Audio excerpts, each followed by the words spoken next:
Bonjour et bienvenue à tous. Nous sommes à Rio de Janeiro encore pour une petite semaine, je pense, pour ce qui me concerne. Ensuite, retour en Bretagne pendant un mois pour travailler un petit peu.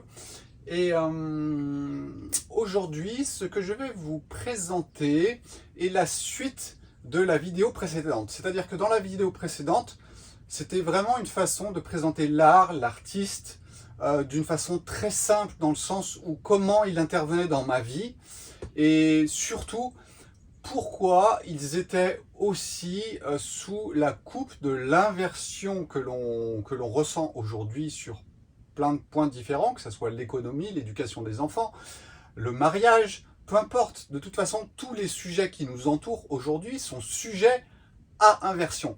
Donc le but en fait de la vidéo précédente était tout simplement de redonner un petit peu de place aux artistes dans le sens où aujourd'hui quand même ce qui était mis en avant était plutôt des artistes de la destruction plutôt que des artistes de la construction. Mais le but de cette vidéo n'était surtout pas de rentrer dans le détail, qu'est-ce qu'un artiste, qu'est-ce qu'un artisan, qu'est-ce que l'art gnostique, puisque ça, l'art gnostique, vous tapez sur internet, vous ne le trouvez pas, c'est moi qui viens de l'inventer, et le gnosticisme existe. Mais l'art gnostique, normalement, vous ne le trouvez pas. C'est simplement, pour moi, une façon de formuler le fait d'introduire la gnose, la connaissance, dans, je dirais, la façon de créer quelque chose. Donc aujourd'hui, ce que nous allons voir, c'est tout simplement cela. Qu'est-ce qu'un artisan? Qu'est-ce qu'un artiste? Aujourd'hui, il y a une différence, il y a une époque où il n'y en avait pas. Donc on va revenir un petit peu sur chacun d'eux et voir qu'en fait, ils ne fonctionnent pas exactement de la même façon. Et puis, sur le côté gauche, je vous ai mis en fait l'artiste et l'artisan de façon gnostique. C'est-à-dire quoi? C'est-à-dire que celui qui a la connaissance de la gnose peut l'implémenter dans les créations qu'il va réaliser et ensuite faire passer un message beaucoup plus, je dirais, cadré qu'un simple artiste ou artisan qui pourront aussi, à mon avis, faire passer un message. C'est pour ça qu'en bas, je vous ai mis le Tao ou Dieu, tout simplement qui alimente chacun de ces personnages. Et il n'y en a pas un meilleur qu'un autre. Chacun à son niveau va être soit dans la construction, soit dans la destruction. Et tout simplement, je veux relativiser un petit peu certaines choses aujourd'hui par rapport à ce côté de l'art. Et nous allons en parler maintenant. Donc, si l'on revient un petit peu à la définition de l'art, on va le retrouver dans le latin. Et en fait, on va retrouver ars ou artis. Alors, ars, artis, c'est l'habilité, c'est le savoir-faire, c'est les capacités à faire quelque chose d'une personne. Donc vous voyez qu'on n'est pas ni du côté de l'artisan, ni du côté de l'artiste, c'est juste une capacité à créer quelque chose. Alors ce qui est intéressant, c'est qu'on va retrouver un mot quand même en latin à une certaine époque, qui était arti, qui était un endroit où se regroupaient les personnes qui allaient créer avec leurs mains des choses. Donc là, vous allez voir qu'on va très vite tomber sur les artisans, et c'est pour ça que artistes et artisans sont très proches, puisqu'en fait, c'était relié à ce regroupement de personnes. À une époque, je dirais, artisans, ceux qui vont travailler avec leurs mains pour aider la société, pour construire des choses qui vont être utiles, eh bien, ces personnes, au départ, étaient itinérantes. Et il vient une époque, avec l'arrivée des villes, etc., où ils vont s'installer, et c'est ce que l'on va créer, l'arti, qui va être ce point de regroupement de ces personnes qui sont là pour être utiles, pour faire des choses qui vont servir à quelque chose. Donc ça, c'était pour mettre un petit peu les choses en place, et vous comprenez bien que la racine du mot art est juste le fait d'avoir une habileté, une possibilité de créer quelque chose. Alors savoir s'il va servir à quelque chose ou pas n'a aucune importance, c'est juste l'habileté de faire quelque chose, et c'est un art. Donc si vous avez l'habileté de parler, vous avez l'art de parler. Si vous avez l'art de mentaliser, c'est exactement la même chose. C'est pour ça que je vous disais que chacun de nous pratique un art. Alors vous le retrouverez souvent, si vous prenez l'astrologie, si vous prenez le design humain, quand je vous parlais de votre baguette magique, eh bien vous allez voir que souvent votre art se matérialise à travers ce numéro du Viking qui est, on va dire, l'endroit où la conscience et l'énergie se concentrent dans votre programmation et où vous pouvez devenir un artiste, c'est-à-dire quelqu'un qui a un savoir-faire, une habileté à faire quelque chose dans un cadre très particulier. Mais voilà, va arriver une période, la Renaissance, où on va séparer l'artiste et l'artisan. Et cette séparation, elle va venir de quoi? Tout simplement pour l'artisan. L'artisan, c'est qui? C'est celui qui va travailler avec ses mains. Ça va être quelqu'un qui va faire quelque chose d'utile. Et surtout, il va travailler dans le sens où, en fait, il va faire les choses pour gagner sa vie. C'est-à-dire qu'un artisan, il vous fait votre installation de chauffage pour gagner sa vie et pour être utile dans une société. Et puis, ce qui est intéressant aussi de noter, c'est qu'il est vraiment différent de l'ouvrier, dans le sens où l'artisan va vraiment partir du début jusqu'à la fin. Là où l'ouvrier intervient au milieu de quelque chose. Donc l'ouvrier, c'est celui qui va mettre les boulons sur une voiture. Voilà. Et puis l'artisan, c'est celui qui prendrait tous les bouts de bois et qui va vous construire quelque chose, une voiture avec tout ça, du début jusqu'à la fin. Alors, parmi les artisans, il y a eu une époque, et qui existe encore aujourd'hui, des compagnons. Et c'est intéressant de noter le mot chef-d'œuvre, chef-d'œuvre. Le chef-d'œuvre, au départ, n'est pas appliqué au côté artistique. Il est vraiment appliqué à l'artisan. C'est le chef d'œuvre. Et qui est-il? Eh bien, tout simplement, c'est un compagnon qui va avoir son diplôme final et qui va être, entre guillemets, noté par le maître, son maître parmi les compagnons. Et donc, c'est ce qui va lui donner son diplôme de maître et il va réaliser un chef-d'œuvre. Donc vous comprenez bien qu'il y a une petite différence. Aujourd'hui, c'est un petit peu mélangé, mais au départ, le chef-d'œuvre, le chef-d'œuvre était vraiment relié aux côtés de l'artisan. Et puis bien sûr que nous pouvons avoir un côté constructif ou destructif de ce côté artisan, puisqu'en fait un artisan peut très bien construire un arc et des flèches pour tuer des gens, ou bien vous construire une table pour pouvoir manger dessus. Donc il y a toujours un côté positif ou un côté négatif qui peut être, on va dire, mis en place. C'est toujours le côté yin et le côté yang. Et pour l'artisan, eh bien voilà, celui qui va construire, qui va exceller dans l'art de la guerre et de construire des machines de guerre. Et c'est là qu'on peut tomber aussi sur Léonard de Vinci, qui a beaucoup fait aussi bien du côté de l'artiste, mais aussi au côté de l'artisan, puisqu'en fait, il crée des choses et il était, par son côté ingénieur, un artisan. Et dans l'art de la guerre, je vous avoue qu'il a fait quand même pas mal de choses. Donc voilà, c'était important de noter ça, l'artisan qui va créer des choses qui vont être utiles pour quelque chose dans votre vie et ça va lui permettre de gagner sa vie. Voilà, c'est ça l'artisan.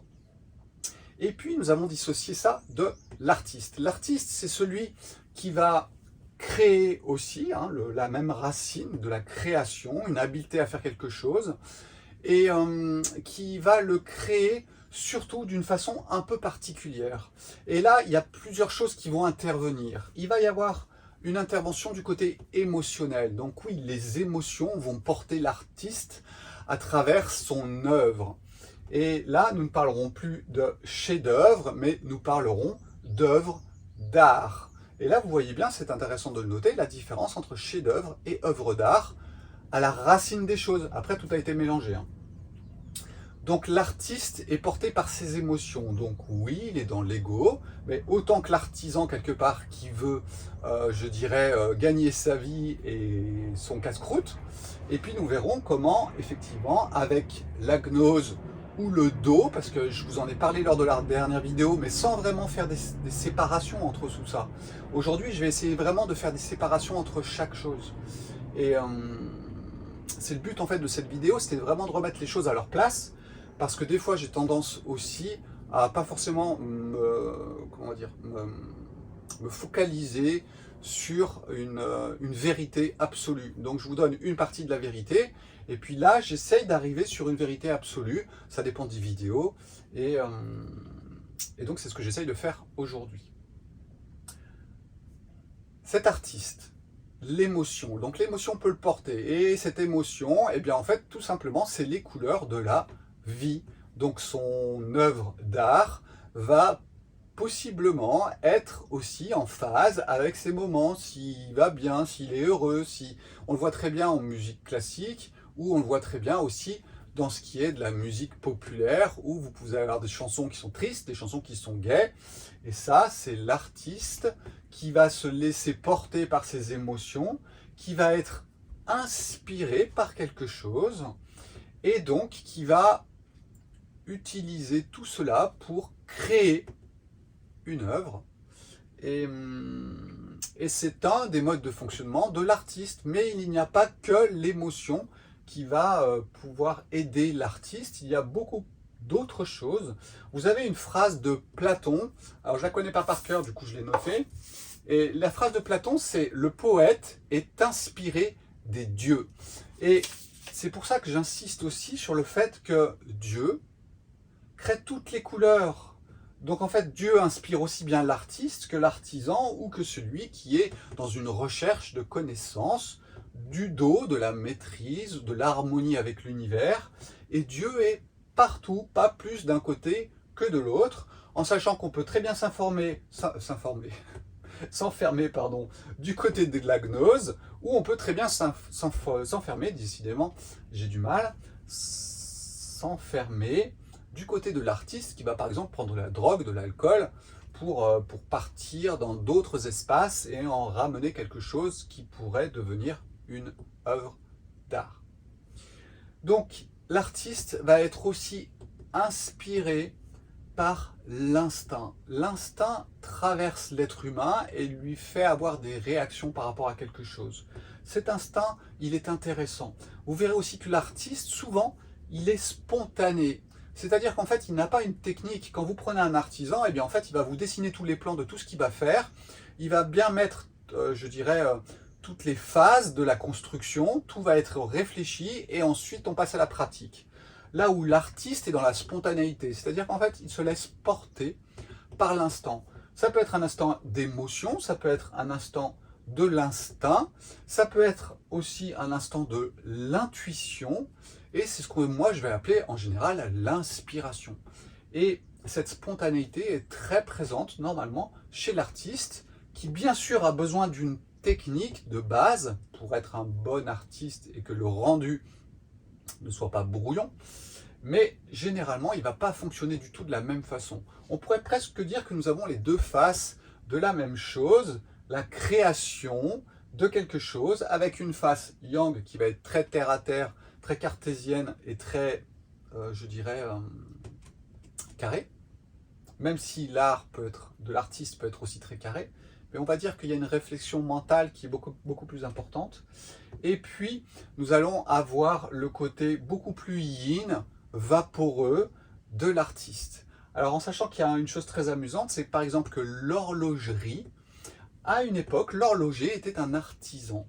Et on l'a fait basculer du côté artiste. Donc ça, c'était très drôle aussi à noter. Vous voyez que c'est très variable. Il ne faut pas s'arrêter sur les mots. Et je pense qu'il faut plus aller à la racine des choses et aller toucher le côté yin, le côté yang. Je suis désolé, on revient toujours au Tao parce que c'est ce qui vous emmène au sommet de la pyramide et de pouvoir tout embrasser. Donc voilà, cet artiste, il existe, ils sont autour de nous, il y en a des bons, il y en a des constructeurs, il y en a des destructeurs, et j'insistais dans la dernière vidéo pour essayer de donner un peu d'air à ceux qui peuvent avoir un côté constructeur aussi, par leur intuition, par leur instinct, c'est-à-dire que mon artiste qui peint le camion, eh bien quand je discute avec lui, moi, des 5 éléments ou des choses comme ça, eh bien lui, il en a conscience d'une autre façon. Il en a conscience dans le sens de par instinct, par intuition, il a le sens de la gnose. Mais ce n'est pas quelque chose qui va être appris. Voilà, ça passe par un autre côté. Mais ça vient quand même de Dieu. Et ça, il ne faut pas l'oublier, c'est juste que les chemins sont différents. Voilà. Alors, une fois qu'on a posé l'artisan et l'artiste, eh bien, nous pouvons lui donner une autre touche. Cette autre touche, ça va être quoi? Eh bien, ça va être la connaissance, je dirais, de l'articulation de la vie. Alors, moi, j'aime bien le côté chinois et japonais. Alors ça, vous le savez, puisque généralement, c'est vraiment mon mode de fonctionnement, ou du moins mon mode de connexion avec le monde qui m'entoure. Et c'est pour ça que je vous ai parlé du Do.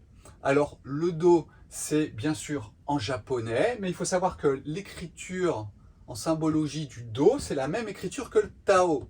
Donc, c'est sûrement pas un hasard. Et en fait, c'est tout simplement, je dirais, la voix. Hein, et quand on dessine le symbole du Do, c'est tout simplement un homme qui marche sur la route avec ses pieds. Donc, c'est la voix. La voix, le principe qui dirige les choses et qui vous emmène sur le chemin de la vie. Et nous allons retrouver bien sûr les connaissances du yin et du yang, de cette gnose orientale, et bien sûr que ça va venir, je dirais, mettre des couleurs ou une direction différente entre celui qui a cette connaissance et celui qui ne l'a pas. L'un n'est pas meilleur que l'autre. Celui qui va construire une cathédrale, qui est un artisan et qui a la conscience de la gnose, il est un maître artisan, eh bien c'est vrai que dans la façon de construire sa cathédrale, eh bien vous allez retrouver le nombre d'or, vous allez retrouver des connaissances ésotériques qu'il va manifester dans le monde à travers la construction de ce qu'il va faire, des proportions qu'il va utiliser. C'est ce qu'on va retrouver dans les spirales, c'est ce qu'on va retrouver dans un carré, etc. C'est pas quelque chose de nouveau, mais par contre, c'est vrai que c'est lié à la connaissance et donc à la gnose. On le retrouve bien sûr du côté oriental avec le Do. Il faut savoir que le judo, l'aïkido, en fait, c'était des sports de combat, mais qui n'étaient pas normalement faits pour, je dirais, le combat direct. Ils étaient là pour apprendre une voie, un chemin. C'est ce qu'on appelle le Budo. Et puis, vous avez le Jutsu. Le Jutsu, c'est quand on l'applique au combat. Donc là, c'est vraiment, on est dans le Jujitsu ou les choses comme ça, qui sont vraiment à une application directe dans le combat.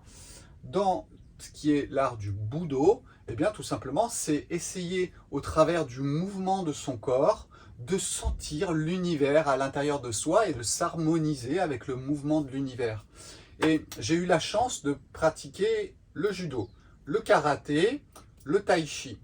Et ce qui était très intéressant, et le professeur qui m'a le plus intéressé, c'est celui qui avait cette connexion et cette connaissance du yin et du yang, et qui pouvait nous l'enseigner au travers du mouvement. Et ça, c'est vraiment, je dirais, ça rajoute un petit pompon, je dirais, intellectuel, parce que quelque part, vous rentrez encore plus dans le mouvement si vous rajoutez votre mental qui va s'harmoniser avec le mouvement de la vie. Donc c'était très intéressant, et je remercie mes professeurs pour cela, ou du moins un notamment, qui avait vraiment cette notion du yin et du yang, et ça vient rajouter une dimension. Alors il faut savoir que ce soit le karaté, le judo et autres, eh bien c'était appliqué aux arts du corps physique et du combat, mais vous aviez aussi le tir à l'arc, vous aviez aussi l'art des fleurs qui s'appelle le Kado, et là c'était vraiment pareil, harmoniser quelque chose que vous allez créer et l'harmoniser avec les lois de l'univers. Donc ça, c'est le côté, je dirais, oriental de l'art de faire les choses en, je dirais, corrélation avec l'univers.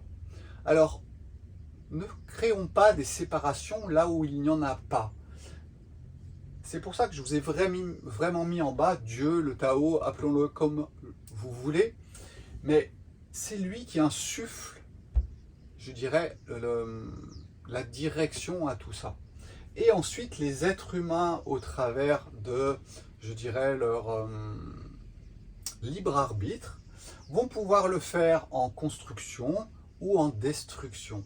Et la vidéo vraiment de la fois précédente était vraiment pour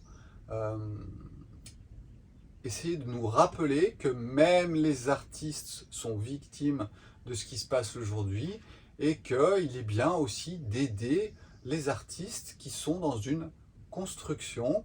Et voilà, je pensais que c'était bien de le noter. Je baigne un petit peu dedans depuis quelques temps. Je me suis même remis à faire de la musique de façon plus intensive. Et même dans l'art de jouer la musique, vous avez votre sensibilité qui va venir jouer. Et cette sensibilité, elle est basée sur des harmoniques, c'est-à-dire que c'est votre oreille qui vous guide, et vous lancez des harmoniques, et un oiseau qui se gazouille, le soleil qui se lève, ce sont des mouvements de la vie, et dans le Do, eh bien, c'est l'art du mouvement en harmonique avec les lois de l'univers. C'est ce que l'on essaye de vous enseigner quand on vous parle de la gnose, qu'elle soit bouddhiste, qu'elle soit plus juive ou autre. Voilà, ça n'a pas d'importance. Ce ne sont que des couleurs qui vont être spécifiques à l'époque et je dirais à l'emplacement. C'est le principe de l'adaptation et du jeu du yin et du yang. Une chose n'apparaît pas par hasard à un endroit donné, pour des personnes données, et c'est exactement ce qui se passe pour nous aujourd'hui, et c'est pour ça que j'ai beaucoup insisté sur ce genre de vision qui vous permet en fait d'intégrer ces lois de l'univers qui nous dirigent et qui nous font expérimenter la vie. Voilà, sur ces bonnes paroles, je vous souhaite une excellente journée. À bientôt en Bretagne pour ceux que je vais voir d'ici une quinzaine de jours. Et puis pour les autres, ici ou là, sur une vidéo ou peut-être dans le monde réel. Ciao, ciao, bye bye.